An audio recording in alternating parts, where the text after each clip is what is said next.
I will commence with a definition.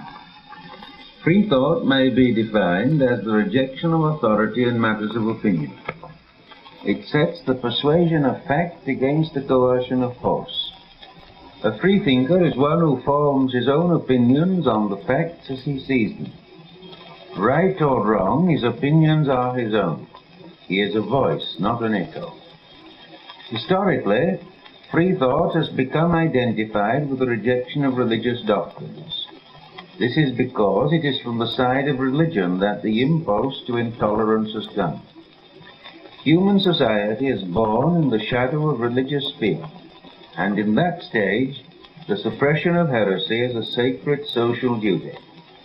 Then comes the rise of a priesthood, and the independent thinker is met with punishment in this world and the threat of eternal damnation hereafter.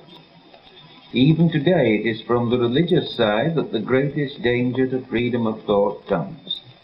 Religion is the last thing that man will civilize. Considerable progress was made in the old Greek and Roman civilizations in the way of establishing freedom of thought.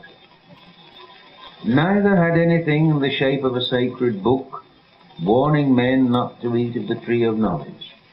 And in Greece particularly, every question of religion, ethics, science and philosophy were discussed with a freedom that Europe subsequently lost and has never altogether regained. Indeed, if it were possible to revive an Athenian of, say, the time of Socrates, and place him in the center of Europe at any date from the 5th to the 16th century, and if he had seen the prison, the stake, and the torture chamber being used to prevent criticisms of religion, he would have thought that the world had been overtaken with an epidemic of insanity. The intellectual freedom of Europe died with the establishment of the Christian Church. Bible in hand, the Church met every new idea with a "Thus saith the Lord." On the ruins of the ancient civilization, she placed the flag of an interested dogmatism and opened one of the most hideous chapters in the history of mankind. Inquiry was forbidden, freedom of speech was taboo, a premium was offered to cowardice and hypocrisy, a tax was placed upon intellectual sincerity. Intolerance became a virtue and persecution a habit. Nothing more demoralizing has ever existed. Where religious heresy was concerned, no man could feel himself safe. In the name of religion, a man was taught to denounce his neighbor, a wife her husband, a child its parent. The Church went further and made a man a policeman over himself, until men feared to think lest they should be led to doubt. The thinker was everywhere suspect. The credulous fool was held up as the model of religious perfection. It was the vilest system the world has ever known.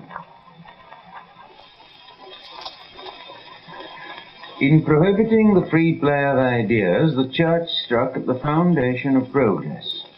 Throughout the whole of animate nature, variation is one of the conditions of development.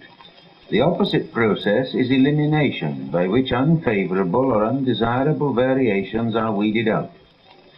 The Church adopted the latter policy. Every variation against its teaching was crushed. It imposed conformity on all, with the result of achieving stagnation, and worse. A sheep-like attitude was inculcated, and where men are trained like sheep, they share the fate of sheep. They are sheared and eaten. Had a bench of bishops existed amongst our simian ancestors, the human race would never have arisen. The first variations towards a more human type would have been crushed as a blasphemous innovation. In the history of every institution, there is a time when it has to face the challenge of new knowledge. The man who does this is an asset of great social value. He compels us to something like a mental stock-taking, to get rid of unusable goods and to restock on better lines. The greatest need of today is to create an environment that is completely hospitable to new ideas. The vote spreads political power over a wide area, but carries no guarantee of its right use. All can read, but reading without the critical habit is of but small value. The press flashes its lightning, and the mass of the public are without a conductor that will protect it from its dangers. There never was a time when there was greater need for independent thinking than there is today. Unfortunately, 15 centuries of Christian rule has made intolerance of unorthodox opinions fatally common. In the Christian mythology, it is noted that man's primal sin was an act of disobedience. He ate of the tree of knowledge, and the gods cannot forgive that offense. Yet knowledge is the greatest need of mankind. It is that which has raised him from savagery to civilization. It is that which makes him more than the equal of the gods. It lifts him above them. But you cannot acquire sound knowledge without the courage to examine, modify, reject what is already established. This is a painful and troublesome process, but the pain is that of a new birth, the trouble that of clearing away things that have outlived their utility. Free thought, then, claims the fullest possible freedom of thought, speech, publication, and action. It asks for these not as luxuries, but as necessities, not for their mere toleration, but for their encouragement.